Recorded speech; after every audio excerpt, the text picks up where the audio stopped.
So tonight we're supposed to get below freezing, but you know, this has been a pretty warm fall so far. It's I think what, you know, they say below freezing. I think it's going to get down to 32, 31 degrees. So, but I went ahead and secured up for the winter, the freezing temperatures. I got the pressure washer put inside. I took the filters off of the hoses. I drained the hoses. I mean, it's not going to be a hard freeze, but I didn't want the filters to break, and I don't want the pressure washer to break, so I took those in. And then it's supposed to warm back up, so I'll probably bring everything back out and just leave it. But I mean, we've been running the wood stove for a few days off and on, just in the morning. Wake up at 60 degrees in the house, start the wood stove, and brings temperature up, and we've stayed warm pretty much all day, every day. So it's gonna be partly cloudy today. I went ahead and ran the generator this morning because I don't know if we're gonna get enough sun. It was a 50-50 chance. You never can tell. I mean, we're already supposed to be in full clouds, and it's just wispy clouds. So I think it was wrong, but that's okay. The freezer has stopped running finally. It takes 3 days for the freezer to freeze meat when you go shopping. And so I've been running that generator at night. Last night it shut, you know, the freezer shut off, so I had to get up in the middle of the night, shut the generator off, which was fine. And it was drizzling too, so it wasn't supposed to be raining. The weatherman really is messed up today. And, but it's been sunny for 2 days. But I don't know, I kind of feel stupid that I ran the generator. It happens, I guess. So, as you know, I have really limited the amount of off-grid videos I've been doing. I've been talking more about living your dream and more about mowers than anything, because that's what I'm doing here lately. Because there's just nothing more to talk about with off-grid living. I mean, we're already set up. And I'm not going to be like these other off-gridders where I'm constantly buying farm animals just for my YouTube channel. I'm just not interested in that. And I'm also not going to go into that fear-mongering stuff. So, trying to tie this into a couple of comments I've gotten over the last 2 days, I find it aggravating because I think, see, I've been really studying the behavioral traits of trolls recently. I don't know why. You know, sometimes I just get stuck in my head something, and I just research it to death. With Google AI, it's been a lot easier to understand troll behavior. And people always say, don't feed the trolls. But my troll, because, you know, they keep coming back, but my trolls just never leave. I've been doing this channel for 9 years. And they just come in every day with a new account saying the same junk over again. You block them, makes no difference. You speak to them, makes no difference. It doesn't matter what you do. They just keep coming back, just waiting. And, you know, they search me out, and they just do all kinds of crazy stuff. And so a lot of times I don't even know if I'm getting a comment that is a troll comment or a real comment. Sometimes it's kind of hard to tell because these trolls are so manipulative. And so you respond with just an answer thinking, oh, this is just a person who's commenting. Although you've never seen them comment, which is always an indicator. If they've never commented before, then, you know, I don't know. But sometimes you just get a new commenter, and so I really do try to be cautious. And I try not to get dragged into stupid conversations. But it's sometimes just impossible to do. 9 years, you would think I would have learned the troll behavior good enough that I would be able to predict when it's a troll all the time, 100% of the time. But, you know, they can get tricky. So one of the things that has always aggravated me is people telling me to spend money on my off-grid lifestyle. Need to spend money. It has been one of the most aggravating things since the day we moved here. Had to buy a brush hog so we could, you know, cut the grass one time. It just made no sense. Spend money. Need a, you know, this, need that. Needed a backhoe. Just constantly wanting me to spend money. And it's non-stop, building a tiny house. You know, if I'd have done everything that the comment section would have told me to do, this $5,000 house would have been $90,000 or $100,000. They just want to spend and spend and spend. And so the thing is I know people tell me, well, you know, just ignore them. But I was trying very hard to teach people how to live miserly, however you want to call it, cheap, you know, whatever you want to call it, inexpensively and happy. That's the key. You don't have to have all the nice things to be happy. And I don't have anything. I just don't have anything. I mean, you know, when I started the lawnmower repair business, got to get yourself a shop. Well, you're one step closer to getting a shop. And no, I'm not. I'm not any closer to getting a shop than I was. I mean, this is perfect right here. I work right here with a tarp. Got some tools underneath the porch here. I've got a lift here that somebody gave me free. So no, I'm no closer to getting a shop. You need a workbench. Got one right here, nice porch. So, and I feel like I'm very efficient at working on lawnmowers. Getting more efficient all the time, you know, trying to get this little area set up nicely where everything's in reach. I got some power tools now, which reminds me I need to take these in, which has been real handy. So, no, I didn't have to spend any money. And the more money you spend, well, you're gonna have to get yourself a compressor. I haven't seen the need for one yet. And, you know, I've been here 2 years. Yeah, if I had one, I probably would use it. But I don't have one, so I don't need it. I air up tires with a little air pump. And now I got this generator, the one that broke down the other day. And, you know, I'll be able to use that for the different things. And I got that new generator. I could be able to run the air pump off that new generator. So just, you know, didn't have to spend a lot of money. Got a welder. No, you need to get yourself one of those gas-powered welders. Instead, I had 2 generators sitting here that could run it. No, you don't want to do it. I mean, I literally was showing people how to run 2 generators and a welder. And somebody said, no, you need a gas-powered generator.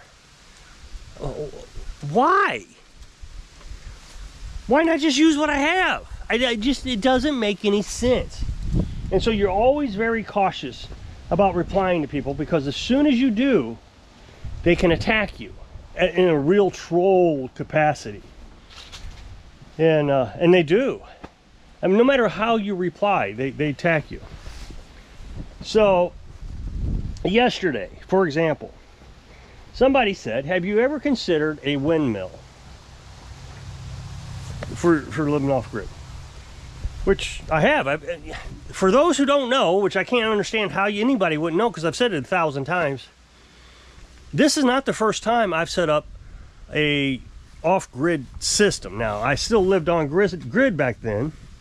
I had a wife and a daughter and a big house and all that. But I had solar panels, a windmill, a battery bank up in the attic, the whole thing. So I even tried to build my own solar panel out of solar cells. It's a nightmare, and I wasn't any good at it, and I didn't accomplish it, but I tried. So I've done a lot when it comes to, you know, doing this off-grid thing. I've been here 6 years. I've been living off-grid 6 years here. Not had to hook up to electric once. And we live very cheaply. You know, we talked about $10 a month in gas and that kind of stuff. And yeah, I mean, for generator, okay, that's fine. But everybody else is living, you know, $100, $200, $300 a month, and especially in the winter, for electric. Not me. Well, you don't have anything. Well, exactly. That's what I'm trying to tell you. You don't need a bunch of stuff to be happy. The more stuff you have, the more it costs, and the more unhappy you are. I've never seen anybody with a frown on their face riding a Ski-Doo. Yeah, when they're on a Ski-Doo, they're pretty happy until they come home and have to make the payment. I've never seen anybody smiling writing a check. So there you go. So this guy says you need a windmill. And so I replied back, hard to find wind when you're surrounded by trees. And sure enough, it was a troll. They do it just to be jerks.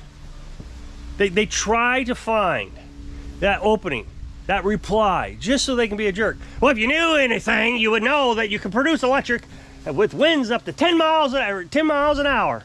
And I see your tree leaves are blowing, so you got plenty of wind. First of all, leaves are blowing right now. It's a little breezy. The wind speed is 6 miles an hour. But he is right. You can start producing electric at 10, but guess what? I'm not at 10. I'm surrounded by trees. All the way around, I am surrounded by trees. I like it this way. It actually makes it harder for the solar panels, actually. Being surrounded by trees. You gotta have a patch open. And I don't have, a patch where I can get sunlight all day. So I had to buy extra solar panels to compensate for the tree factor. So in order to accomplish any type of speed of wind, I would have to have a pole taller than the trees. Now we're talking about cost. So we're at the $200 to $300, $300 to $400 to buy a windmill. One windmill, 1,000 watts, at wind speeds of 10 miles an hour. Don't quote me, it's been a while since I looked. Sorry for the interruption, I got a phone call, so if I can try to remember where I left off. I was talking about having to put a pole in the ground, get it above the trees, and then we're at $300 to $400 for a windmill, plus whatever it's going to cost to install. So I can get one solar panel for about 60 bucks, 60, 70 bucks. I haven't looked in a while. I think the last set I bought, I got them for $60 a piece. Or I can spend $1,000 for 1,000 watts of solar panels that if I get 10 miles an hour of wind, I can get 100 watts. 100 watts for $1,000. Or 100 watts for $60. I think I'll go with the $60. But you're not getting any sunlight on cloudy days. Okay, but I don't get any wind around here. I'm not going to spend $1,000 to get a panel up in the sky. I'm just not going to do it. Remember, people just love to tell you how to spend money. I've said that. And I'm not going to spend it. I would rather not have any electric than spend money. Well, you're just running out of generator. $10 a month, cheap generators that are working great. So anyway, I'm the idiot. If you knew anything, you know that you can get 100 watt, you can get power. That's what he said. You get power at 10 miles an hour. Okay, well, I'm at 6. So I do know something. I know more than you. That's the frustrating thing. It's not like I just sat around and I've really researched this stuff.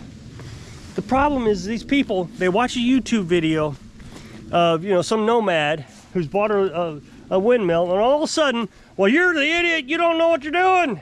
All the other people are doing windmills. Okay, but they live in Arizona and Texas and New Mexico where it's windy all the time. I know, I visited all 3 states. It's always windy there. So much so, people were complaining that they couldn't hear me on the microphone. So another one I got today was, I used to follow you when you were in your truck camper. And I'm on Social Security, living in my car. You're telling me that you're on Social Security. My bet is you're on disability, living in your car, and you haven't figured out your finances good enough. Here's a problem I have with that statement is I've spent 6 years on this channel telling you how you can live on nothing, next to nothing, and be happy and not have to travel. Because when you travel, oh, that's the freedom of the open road. Except every night you got somebody telling you what to do. You can only stay here 2 weeks. You got people beating on your door. Move your camper, you're under my spot. And you just constant and constant. You're not free. Here, nobody tells me what to do. I've done really well. So he watched me 6 years ago. And he says, need you to tell me where I can stay at in Texas. Let me understand this. So you want me to remember 6 years ago where I stayed in Texas. I can't even remember the towns' names anymore where I stayed. And the thing is you could only stay 2 or 3 days in each spot. They were all electrical spots. Now there was one place, again, can't remember what it was. It was an Army Corps of Engineers, had a big dam. And we stayed there, but it didn't have electric, and we stayed there 2 weeks. But all those other places, I can't remember the name, and the only thing I can tell you is it was around Lubbock, Texas. All these little spots and all these little towns around Lubbock, Texas. So, you know, either watch my videos, which I'm not going to go and search for. But the thing is I used to watch you when you were in your truck camper. No, you didn't. You didn't watch a video at all, because the only thing I said back then was, this lifestyle is terrible. I don't recommend it to anybody. I don't want you living out here. It's destroying the forest. People are coming out and tearing it up, leaving their trash. Every video I complained, every video. So much so that viewers were screaming at me that I was too negative. The pandemic hit and everything shut down. And now all of the nomads on YouTube were saying, wait a minute, it's time to quit, time to get a tiny house, time to do this, time to... Oh, no, I was the, you know, the negative Nilly. So, no, you didn't watch. You hoped that I was wrong, just like everybody else. So now you're out there living on Social Security, and the next thing that's going to happen is you're going to be stranded somewhere in Arizona begging for help because you can't get out of there. You're stuck in the desert. Just like all of them. You know, you're going to go over to this big shindig that they have every year over there, and the big famous YouTuber is going to come out with his big beard and go, ho ho ho, hey, Merry Christmas, and he's going to pump up the lifestyle. Then he leaves and you're stuck because you have no money, no gas, no nothing. People have died in the desert. People that I knew died in that desert. Cancer, heat exhaustion, or stroke, or whatever. So no, you didn't watch. You're a troll and you're waiting for me to respond so you can say, oh, you know, you're such a... No, I'm not doing it. So that's why I am so hard trying not to talk about off-grid or lifestyles or any of that stuff anymore. Just my day-to-day activities. So if you'll click this up next box to take you to a video where I was working on something on my other channel, I'd appreciate it. Go check it out. So if I can inspire you to live happy, so you can live your dreams. Thanks for watching.